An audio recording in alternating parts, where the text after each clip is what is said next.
Begin the current Daf, Mesech Shekalim Daf Daled. We begin in the middle of the Mishnah on the top line, the first word on Daf Daled and Aleph. We're in the middle of discussing the halacha of the machzah shekel that they donate every single year, and regarding the collections of that and other required payments that come along with the machzah shekel. Just goes by the because of Tester to enter Daf. Chaim is joining us for today's Daf. Some things we discuss in today's Daf are discussing who's actually obligated in the machzah shekel, who do we accept it from, women, minors, slaves, and non-Jews, and how that relates to accepting from non-Jews regarding other sacrifices. We additionally discussed the kalban, which is a transaction fee, who's obligated in the kalban, and related laws that come up with that is that as it relates to Yerusha and Ma'is Behema, because we'll see that actually those two are interrelated to see if we consider them as obligating kalban and Ma'is Behema, they're actually inversely related. Some of the key terms and concepts discussed in today's daf are the kalban, which is the transaction fee of when you change your money by the money changer, when you're going to get the machzah shekel. Kutim, which we discussed in the Mishnah on the previous daf, they were converts of the lions, which again the Assyrian king had brought these non-Jews, these Kuthians, to the land of the 10 tribes in Eretz Yisrael, and there were lions that scared them, and therefore they converted to Judaism. And it was always debated in halacha: are they true gerim, so they're like Yisraelim, or were they just fake and they just did it to save themselves from the lions, and they're therefore considered as non-Jews? Bedik Abayis is the funds that are used for the upkeep of the Beis Hamikdash, in contrast to that of the actual karbanos themselves. Most of the Nesachim are that when a person would bring a carbon, you have to bring libations, meaning you have to pour wine and flour and oil on the Beis Hamikdash, on the Mizbeach, and then if there's leftovers of the Nesachim, those funds are then used for the Bedik Abayis, and that comes into today's discussion regarding who can donate to the Bedik Abayis. So we begin the current daf. We said on the beginning of the Mishnah from the previous daf, spoke about the machzah shekel, the nachri and the kuti, which we're going to discuss later on, that we don't accept from them, except something that could be voluntary karbanis, because it says and now that and we said that regarding the machzah shekel that we don't enforce the women, the minors, and the slaves. It's only if they give that we accept from them. Now we continue with the Mishnah. In case you're wondering, because I'm using the Tikn Chadatin, a lot of these Gemaras here are out of order. Again, there's a lot of different girsais. So the Tikn Chadatin, you'll see me turning my page back and forth because it's actually on Amud Beis. So the Mishnah continues as this. So ve'elu shechayavin bekalban. These are the following individuals. Again, we're talking about in our Mishnah who's obligated in the machzah shekel. We said women and children are not, but we accept from them. Non-Jews, we don't accept from them at all. Other people are obligated. So now the Mishnah is going to discuss who's obligated in the kalban, because every single person has to give the machzah shekel. When we mentioned in the Torah shekel, that's what's in biblical literature it's called a shekel. In Talmudic literature, in the Mishnah, it's called a selah, which are 2 half shekalim. Now, since everyone had to give this shekel halfway, which are the machzah shekel, so they would just call the machzah shekel into shekalim. Now, every single person, when let's say he has a dollar and no one has a half a dollar on them, you have to give $1. So you have to give a selah on the 2 halves. So a person has to give, if you want to get his machzah shekel back from giving the selah, so he would give a small coin called a kalban. Now, the word kalban actually means kalbain. It's a davar kal. It's a small insignificant thing that you give bain for that difference for the money change that you're doing, that you're giving a selah and you're getting back machzas ha-shekel. So who's obligated in this kalban? So it says the Mishnah, Leviim, Yisraelim, a Levi, a Yisrael, the Gerim, in converts, Bavad Meshachram, or freed slaves, but Abuloi Kahanim, not Kahanim, as we said on the previous daf. There's a whole discussion if Kahanim are obligated or not, but we didn't enforce them to give this kalban, neither benashim or minors, women, vabadim and slaves, or ketanim and minors, because they're not even obligated in shekalim, as we said in the beginning of the Mishnah. But if they give, so then we accept from them. But they're obviously going to be exempt from kalban because they're not even obligated in the machzah shekel in the first place. Now contains the Mishnah, a shekel al yidei kohen. If someone gives the shekel for a kohen, al yidei isha for a woman, al yidei eved for a slave, al yidei katan for a minor. So potter, so that person is going to be exempt from the kalban. Now the reason is, and as Tikn Chatan explains this case, we're talking about when you give a full selah, which again, remember in a selah there are 2 machzah shekels in there, you give it for a kohen, let's say, and a woman. Because you can't say it's talking about where you're giving a shekel, just a machzah shekel for the kohen. If that would be the case, then even if the kohen does it for himself, we said that he's exempt from a kalban according to the Tanna Kama. So there obviously wouldn't be saying that you're doing it for the kohen. Rather, it's talking about that you're giving a full selah for the kohen and the woman or the slave. Now, since, as we just said in the Mishnah, that they're exempt from the machzah shekel, so giving it for them is only a midas chasidus, is beyond the letter of the law. So this machzah shekel itself is a gain for a hektish. So therefore, you're going to be exempt from the kalban. So although, as we'll see, that generally when you give for 2 people together a selah, you're going to be chayav and at least 1 kalban. Hey, if you're giving it for the woman and the kohen, your selah is going for people that are exempt. So then you can be exempt also from the kalban. Again, not just the machzah shekel itself, which that the kohen is always exempt, but even if you're doing in a case which would normally obligate, anyways, it's all revach for hektish, because they're not obligated, these individuals and you're giving for them, you can be exempt from the kalban. Now, continues the Mishnah. Let's say the person gave 1 full shekel together, and 2 people together are joining in their giving of the machzah shekel. They're giving 1 full selah together. So then says the Mishnah chayim bekalban echad. So then they're obligated in 1 kalban, meaning every single person had to give a machzah shekel. Now together they're saying, okay, why should we have to change it? We're just going to give together a full shekel, a full selah, and that will be my machzah and your machzahs. So they have to give the kalban that they would have had to give because of the exchange of the money that each person would have had to give because it's a selah. So then you have to give, when you're giving together, you have to give 1 kalban. That's depending on the Tanna Kama. Rabbi Meir disagrees. He says, no, you have to give beis kolbanos. You have to give 2 kolbanos. Like, I can explain the reason for this machlekes. Now, continues the Mishnah. Hanoisin selah v'noitel shekel. So, what's the case? Here it's 1 person giving, like imagine $1, getting back 50 cents, getting back a machzah shekel, getting back a half a dollar. So here the halacha is chayv shnei kolbanos. He's obligated in 2 kolbanos. Now the Gemara is going to have a machlekes amaram. Who is saying this opinion? Because we just quoted a machlekes between the Tanna Kama and Rabbi Meir. When you're giving a full selah for you and your friend, are you chayv for 1 kalban? Rabbi Meir says 2 kolbanos. So when we say over here, when you give a full selah and you take back a machzah shekel, and you have 2 kolbanos, we're going to have a discussion exactly which opinion is this going on. Continues the Mishnah, and if you're looking at Tikkun Chad, then this is even further down on Amud Beis, which is by the widest lines. So hashekel, if someone gives a full selah, al yad ani for a pauper, v'yad shchenoi for his neighbor, v'yad ben iroi for someone else in this city, so then pater, he's exempt from the kalban. Why? Because since if he wouldn't give this person machzah shekel, they wouldn't be able to afford it. So it comes out again, what you're giving for them is a total gain for hektish, and therefore you're going to be pater.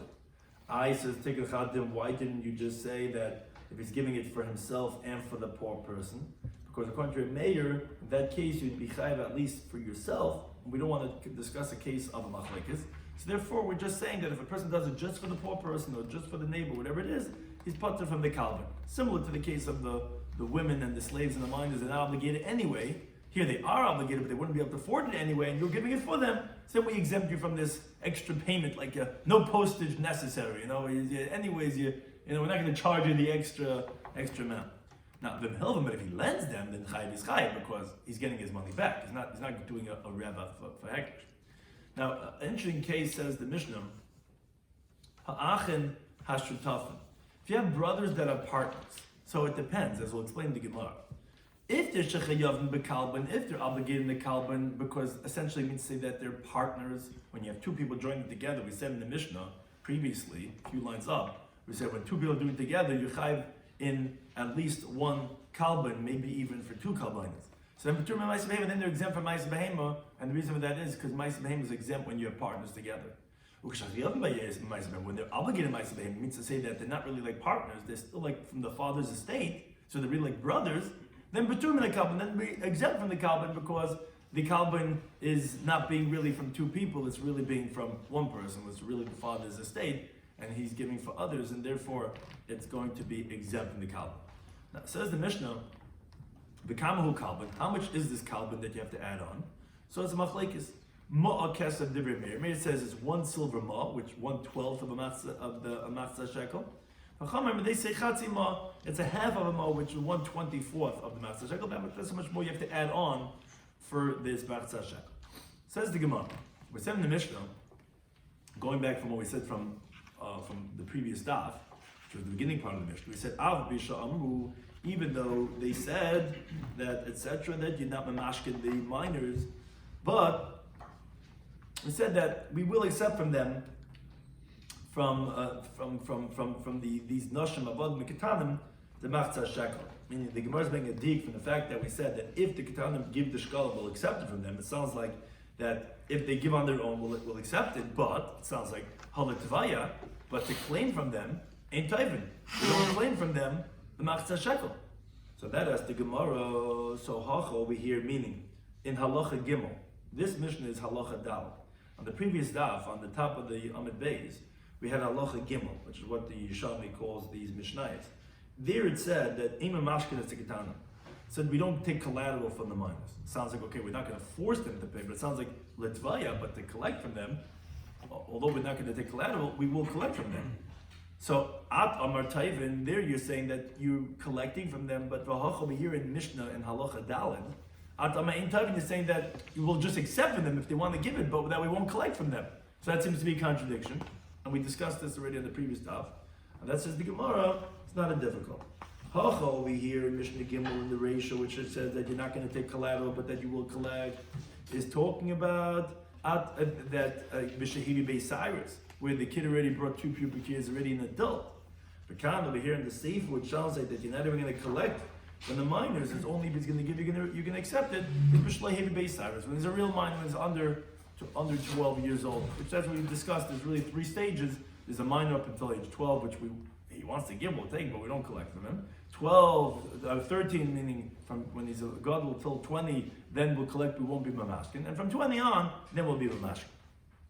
Mishnah said, Hanachri v'hakuti b'chulu. We also said this on the previous daf from the Mishnah. We said that a non-Jew and a kuti, that we won't accept from them the machzah shekel, and so too if they give pairs of birds for their when the ziva or zava. We're not going to accept them. Only going to accept from them are the dharma and the dadas. Now, Amar Rabba, he says, Tifti kamadam akuti kenachri. This is obviously going like the one who holds that the Kafin had the halacha like non-Jews. Because we're saying in the Mishnah that whether for shkalim or obligatory karbanis, we don't accept from them. That's also going on the kutim, because even on kutim, we don't accept from them even obligatory karbanis.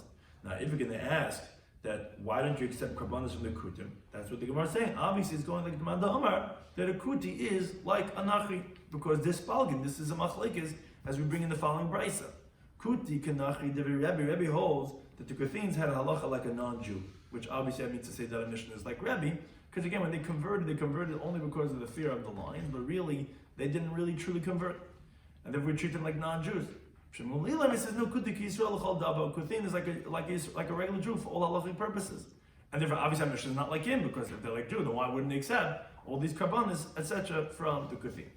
However, Amar Reb Lazar, he disagrees. He says no. Masnitin, our Mishnah that says in the Seifa that we don't accept from them these karbanis, the kini zavim and zabas and so on and so forth.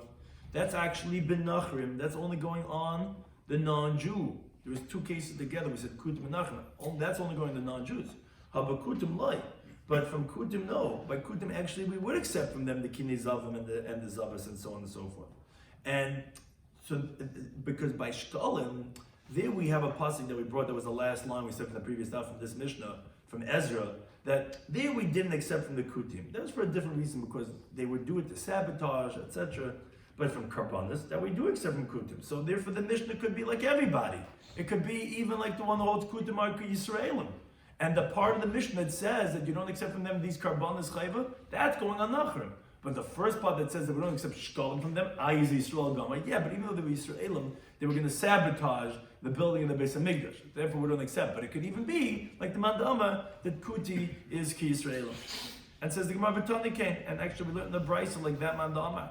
It says in the pasuk, which is this week's parasha Vayikra, the beginning of Sefer Yikra, it says Adam ki Yaakov mikem. What's Adam? What do you say? Adam, man. That's L'Rabba Sagim. that's going to include the converts, and kutim are geri emes. They're bona fide converts, and therefore, of course, we would accept the karbanos from them.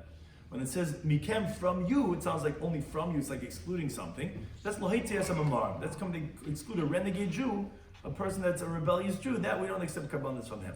So therefore, yeah, that could be that we accept the karbanos from kutim. But says the Gemara, masnitin pligi al Rabbi Lazar, and the Yerushalmi has very interesting wording. Pligi on Rabbi Lazar. It means to say it's difficult on Rabbi Lazar from our Mishnah, because it's obvious that the same for the Mishnah that says that halacha is obviously telling us that the kutim are like non-Jews, because what does it say in the Mishnah? It says emakam miyadam, we don't accept from them kini zav and bezavis, which are the pairs of birds when a zava and a zav become pure, or kini yaladis, which are the pair of birds that a woman who gave birth has to bring when she finishes her days of ta'ara. Now the difficulty is like this: do you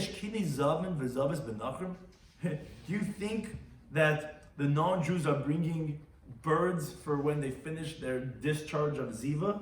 They don't know about this at all, and they're not bringing karbanos for kidney zavin.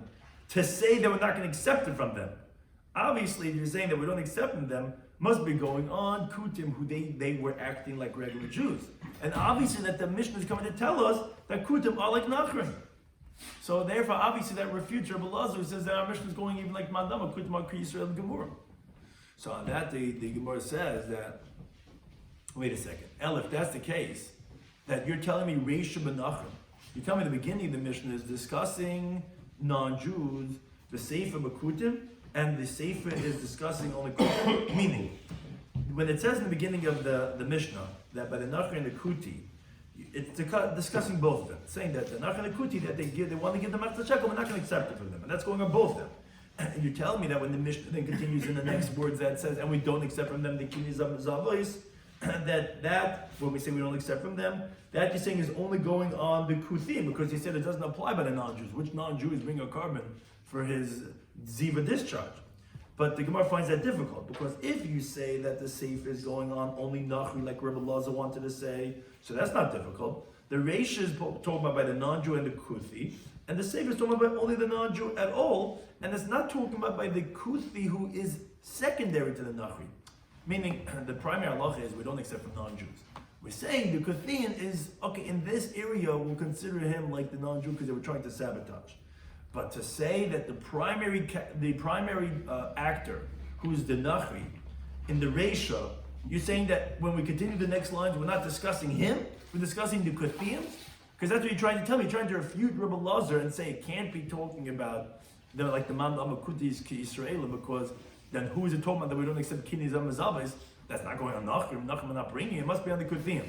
And if we don't accept, obviously we're treating him like a Nachri. But how could that be? How could that the main character, the Nachri, he's the primary one that we don't accept Shekalim from, the next words, I'm not even talking about him, it's talking about the Kuthim, which is secondary? That's the Gemara's question, which the Gemara answers, Kainu, yes. That's exactly how you have to read the Mishnah. Reisha Menachrim, that the Reisha was talking about non-Jews and Kuthim, that we don't accept that from them, the Matzah Shekel. But Sefer B'Kuthim, and the Sefer was talking about only Kuthim because, and obviously not like Rabbi Lazar, because again, which Nachri is bringing Kini Zamazavis, and we're not accepting from you. Which non-Jew is thinking when he has some type of the fluid coming out of his body is bringing a carbon? It would only be the Kuthim, who they were acting like regular Jews. And obviously then, it's like the Man Amar, that Kuti is Kanachri, and therefore we're not accepting from him, because if he was like Yisrael, we would accept it from him. And therefore, obviously, you see in the Mishnah, not like Rebbe Lazar. Now the Gemara continues on this theme of that we don't accept from the Kuthim and the Nachrim, even whether Kuthim or Yisraelim or Nachrim, it doesn't make a difference. We don't want to accept from them, and for sure from non-Jews, the Matzah Shekel, when they want to give towards the Bedek Habayis, towards the Beis HaMikdash. So Amar B'Yechon, he qualifies like this. He says, B'tchila, in the beginning of the building of the Beis HaMikdash, when we were concerned, which was the pasuk in Ezra that we brought from this beginning of our Mishnah on the previous Daf, we were concerned that maybe their intention was to sabotage, like it says, or it's marpim. They were lazy. They wanted to slow things down. So in the beginning, we didn't accept from the non-Jews, from the Kathim, not a definitive object, and not even something that's nondescript. We didn't take anything from them. We don't want these people getting involved, because you know how these board members are. They ruin everything. We don't want no one else. We're doing it ourselves. We don't want anyone to get in the way. Now, besides, at the end, to strengthen the Bedek HaBayis, then we're not concerned for Rifi and Daim. In other words, if things are already in motion, the temple structure is already up and running, so then Mekalim and Davish Ein Mesuyim, then they would accept for them something which is nondescript. But still then, we don't accept from them something which is a definitive, descriptive thing, meaning something that's significant, which is recognizable, that visible, that we don't accept. Because it's disgraceful to see that this is what a non-Jew had given to our temple. Moreover, they glorify themselves with it. Oh, you see that? I gave that. And as the Gemara in Erechin explains that what's considered Dav Mesuyim. For example, they used to have what's called the Amma Kol Ya'or. They used to have like a Amma square tablets, these tiles that would have these prongs, these pointy things on the top of the roof of the Beis Hamikdash to chase away the crows, the birds.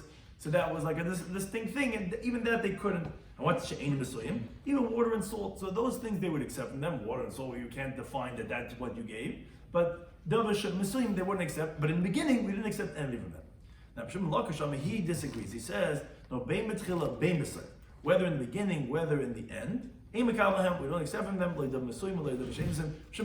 never accept from them anything. Nothing do we ever want to take from them to donate towards the Beis Hamikdash. Now the Gemara asks, Masnitin pligal Rabbi Yechida. The following brisa seems to disagree with Rabbi Yechida because the brisa says, we don't accept from them, meaning the non-Jews and the Kuthins, hektish, v'nedava, donations, lebedek habayis that go to the bedek habayis. Now, the assumption of the Gemara is talking about whether in the beginning and whether at the end.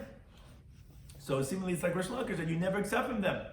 Rabbi Yechida says you do accept from them at the end if it is davish ein mesuyim, it's something that's not distinct. Says the Gemara, two answers, which is one of the two variables.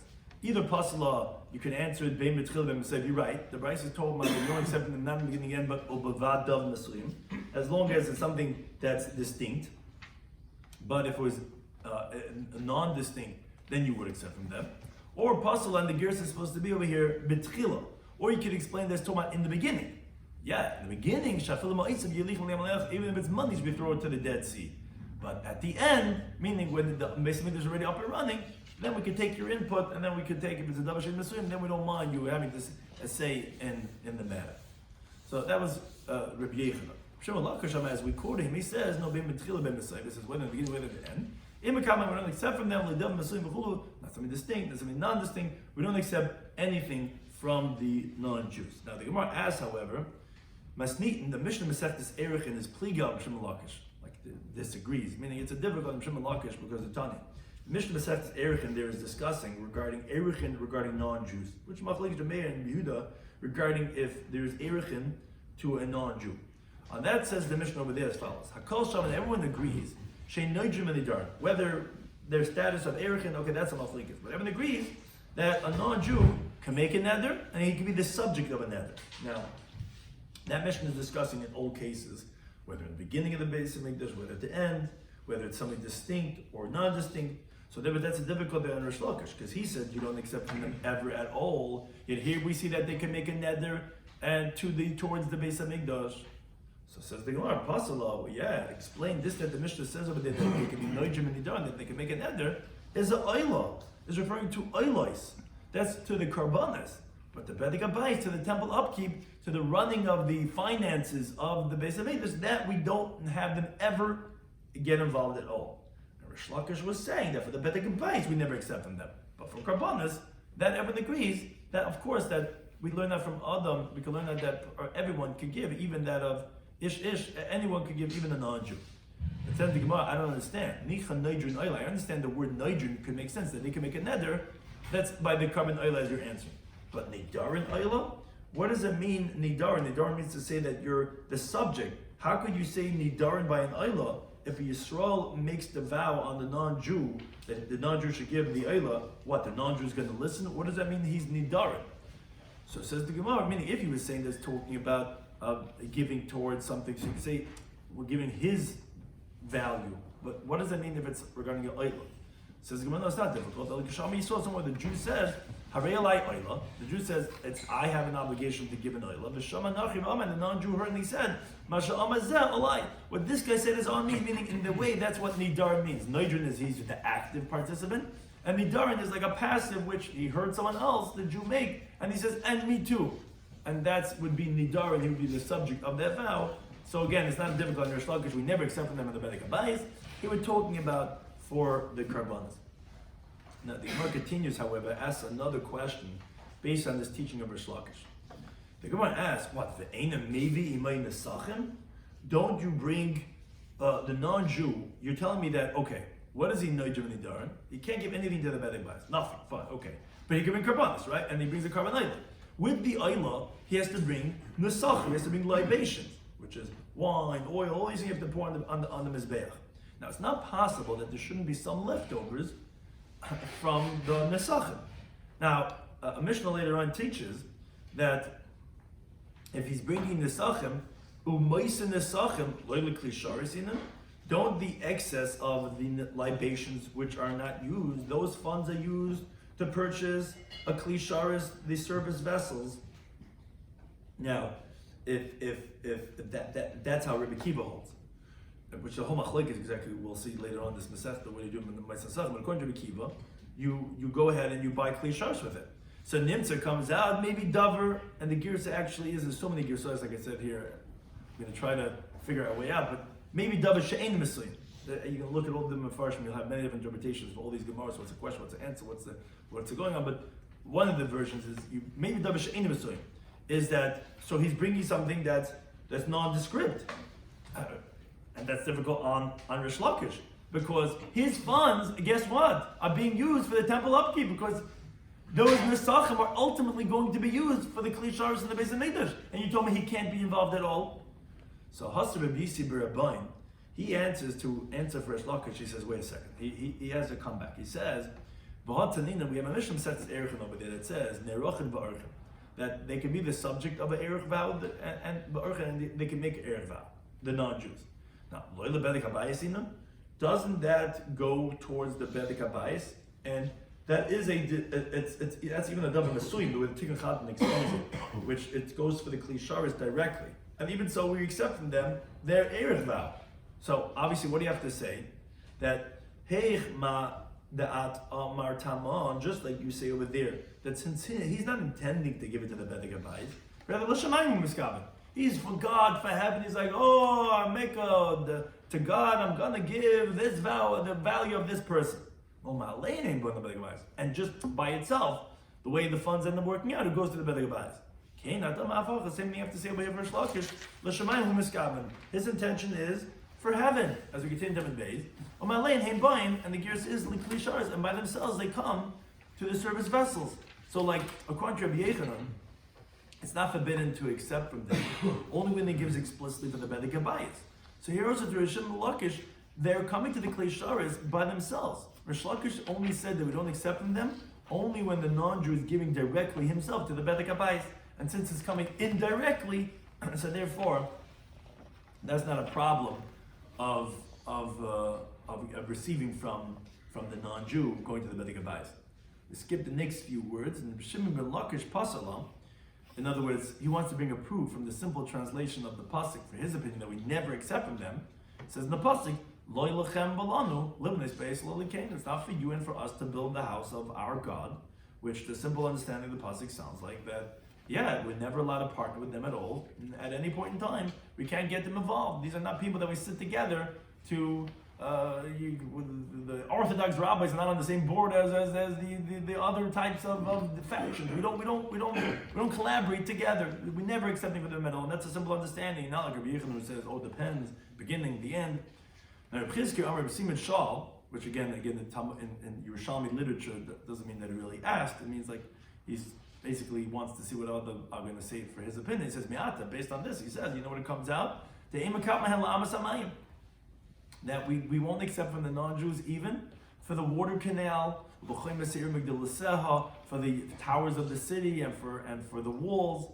Al Shem, because like the pasuk says in Nehemiah, that to you there's no portion. Again, we can never have them involved at any point in time according to Rish Lakish's interpretation.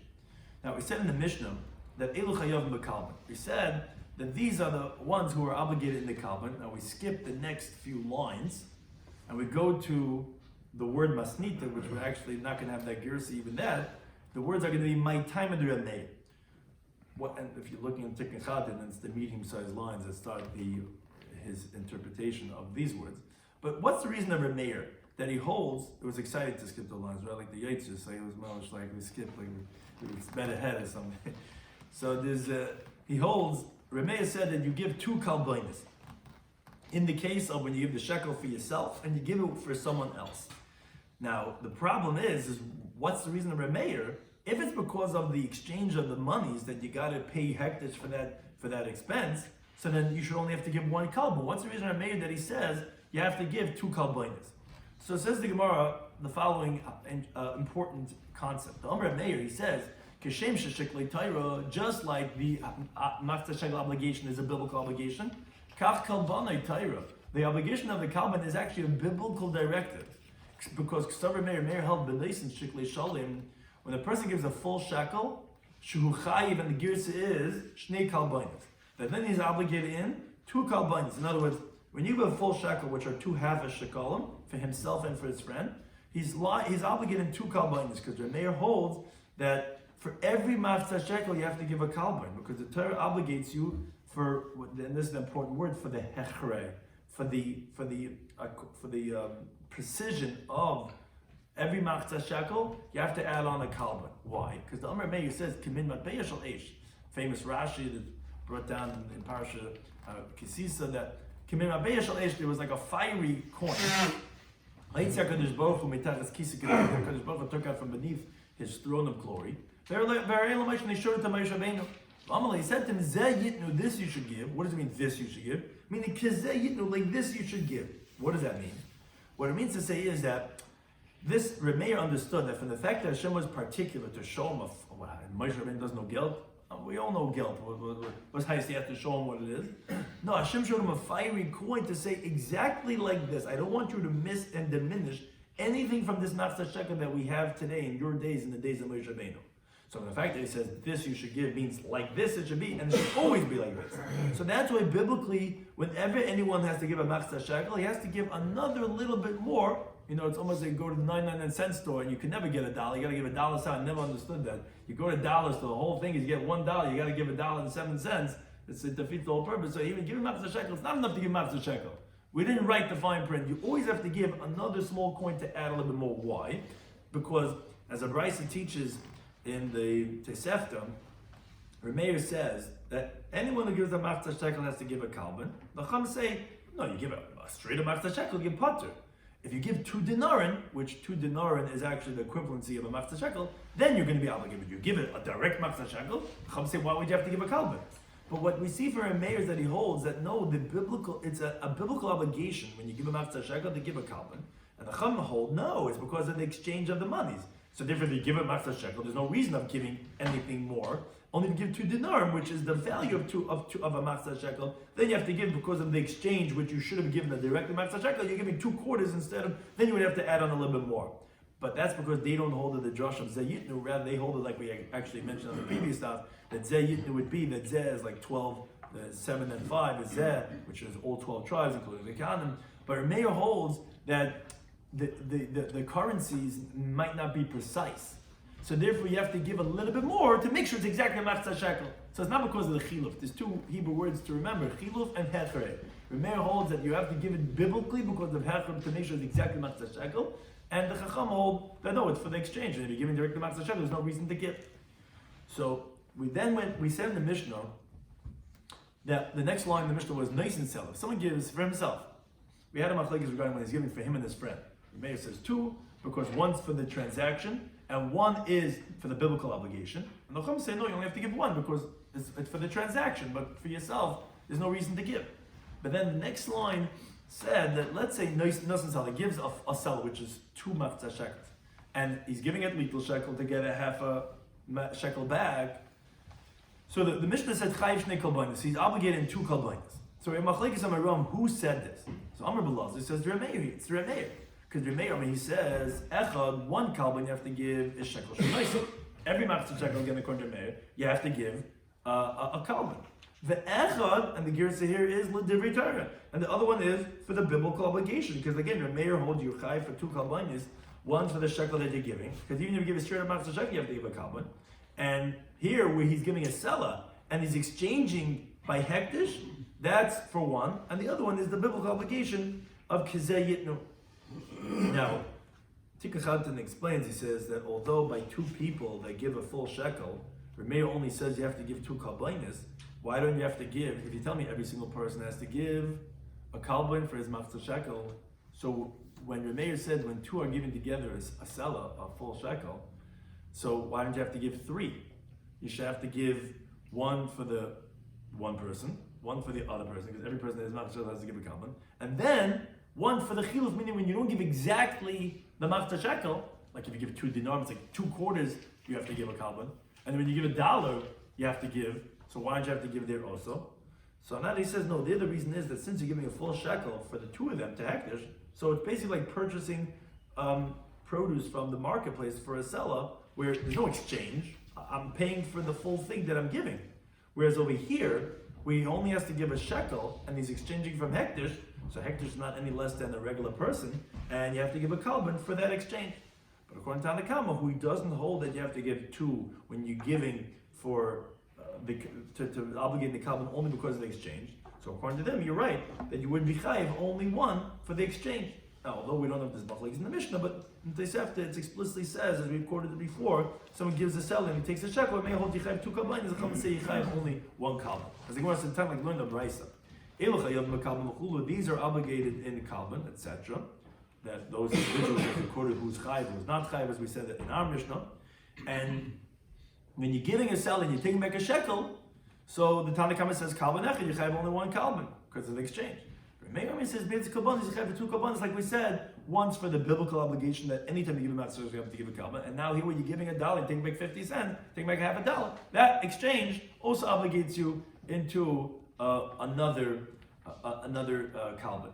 Now, the Gerus here is Rav Amar, and Rav says, no, he says, Dibra Kolhi. He says that this line in the Mishnah that says that when you give a seller and you take back a shekel, that you have two kalbanas, is not like Rabbi Lazar says that's your mayor, because that would make sense according to your mayor. According to him, you have to have two kalbanas, one's for the matzah shekel itself, one's for the exchange. And that says Rav, no, it's actually going according to everyone, because Rav holds that the Tanakam would agree that here you'd be chayav for two kalbanis, and it's not similar to the case of when you're giving a seller for yourself and for your friend, where you only chayav one kalban, and so why over here would you be chayav two? Because over there both of them are giving their 2 shekalim in that one seller. So when you have to exchange for the 2 half shekalim, so you have to give only one kalban. And so therefore, because there's no loss for a hektish in that case, whereas over here, that if, and it's interesting, svara, that the Tikkuchat and how he explains what Rav is saying, says, there's 2 things really that's happening when you are giving a seller and getting back a matzah shekel yourself. Meaning, you're right, when there's 2 people together giving a seller, which is their 2 halves together, you only have to give one kalban, which is that exchange, you didn't give exactly the matzah shekel each person. But over here, by this one person, if he would first have to attain a half of a seller to give to hektish, that itself, that he's getting a matzah shekel to give, is obligates you in the kalban. It's a service that hektish is doing. But you don't have a matzah shekel. Guy to mikveh. You have a tainer. You need to have dollars, right? You have to first get the money to give. That's the service that you're getting. But then, when you want to get money back from the seller, that's also a service of an exchange fee that obligates you in another kalban. That's why there's 2 kalbanis for the chiluf, even for the exchange of the funds. It's as if someone would come to the money changer, and when he wants to pay, he doesn't have a shekel, only has a seller. So you have to give a kalban for that. But then, because you're not giving exactly the right money, you have to pay for that. But now that you want money back, you have to pay another kalban. It's an interesting svara. You could handle it, but that's what Rav is saying, that the Tanakh would agree that you have to give 2 kalbanis just for the exchange. One because you're not giving exactly, and then you want money back, not a kalban. That's why there's obligated 2 kalbanis. So that's not going only according to me. That would be even according to Tanakh. It would be echad shekel shel noisen. One is the shekel that you're giving, Because you didn't give exactly, you give a full seller. Okay, we're going to charge you then. Well, man, give me more. Yeah, but you didn't give. We have to now switch it over. Does that? And now, you want to take a shekel back? Because you gave a full seller? Pay another kalban. Now, what comes out, says the Gemara, Daita de Rav, so based on this interpretation of Rav, so Gimel kalbanis inun. That means to say that for a mayor, you would have to give 3 kalbanis. Because like the Tikva Chadman explains, it's not logical to say that a mayor would be more lenient in the kalbanis than for the exchange that the Tanna Kama says. So therefore, according to Rav, it's logical that according to Tanna Kama, you have 2 kalbanis because of the double exchange. And according to a mayor, it wouldn't make sense that he's the opposite. According to a mayor, you have to add in another one for the biblical obligation. So it comes out that according to Rav, a mayor would say you're obligated in 3. And now the Gemara brings support from Adam Aram that said the same thing in the name of Rav. As Rabbi Yomi, he came along at Rabbi Shmuel, but Rabbi Yitzchak b'Shem Rav says yes, there are 3 kalbanis according to Rabbi you have to give in the case of a person that gives a seller and takes back a shekel. Echad shekel shud naisen. So one's because you're not giving exactly a shekel, so you have to pay for that service. Echad shekel shud nait, but one is that now you want to take back a shekel, which is the amount of shekel, you got to pay for that service. And that's what they return. One is the biblical obligation that whenever you give a amount of shekel, you have to give a kalban because it's not exact. So therefore, it comes out that there's 3 kalbanis you have to give in that type of situation. Now, Mishnah continued and said, we were talking about who's obligated in the kalban. So we had an interesting case regarding ha'achin ba'ashutavin. If you have brothers that are partners, we said that it depends. Shechayavim b'kalban, if they're obligated in this kalban when they're giving the matzah shekels together, so then they're betur ma'aseh behema. Then we said they're going to be exempt from ma'aseh behema. Why is that inversely related? So the Gemara explains that case must be talking about b'shacholku. The brothers, they divided their father's estate. And then they subsequently became partners again. They said, okay, you know what, we realized that this is not working. We have to do, Meyer and Sons, we're going to have to come back together again. We realized that, opening up my own store, they join back together again. So then they're obligated in the kalban, because the moment they divide the father's estate, and now, since they're like 2 separate people joined together, when they give a full selah for the 2 of them, it's as if they're borrowing one from the other, which that's like 2 different people, and you have to give a kalban, like when 2 people are giving together. Now, that's actually when you can be pater from ma'aseh behema, because what happens is when you have a flock that's owned by partners, it's exempt from ma'aseh behema, as the Gemara teaches in B'cheres Daf Nun Vav. The pasuk says kol peta shega behema she'yeh locha, says in the singular that for you, and not that of partnership. Now, although that pasuk is talking about by b'cher and not by ma'aseh behema, the Gemara there asks and answers, but we apply it to ma'aseh behema too, and therefore, if it's owned by partners, you're actually exempt from ma'aseh behema. You don't have to give the 10th animal to the kohen. So when you're obligated in kalban, which is meaning because you're really 2 different people, and then we said 2 different people given together have to give the kalban, that's when you're pater from ma'aseh behema. Whereas the opposite, the Mishnah said, when they're obligated ma'aseh behema, paturim min kalban, then they're exempt from kalban. That's b'shaloi cholku. When they didn't divide the father's estate, so although you have all these sons over here, this is what's called in the halachic literature called tfusas habayis, which it's really the father's estate, although all the sons are getting from it. So then the chayv ma'aseh behema, because the Gemara says over the B'cheres, you would think even if they purchased the animals from the tfusas habayis from the father's estate, they would be pater. No, it says yiyeh, which it's still singular in the fact that it's still the father's estate. In that case, they're going to be chayv ma'aseh behema because it's like owned by an individual, their late father. And then they're going to be exempt from the kalban because as long as it's still from the tfusas habayis from the father's estate, so it's not considered like a loan. It's considered like one person is paying for it, and therefore you're going to be exempt from the kalban.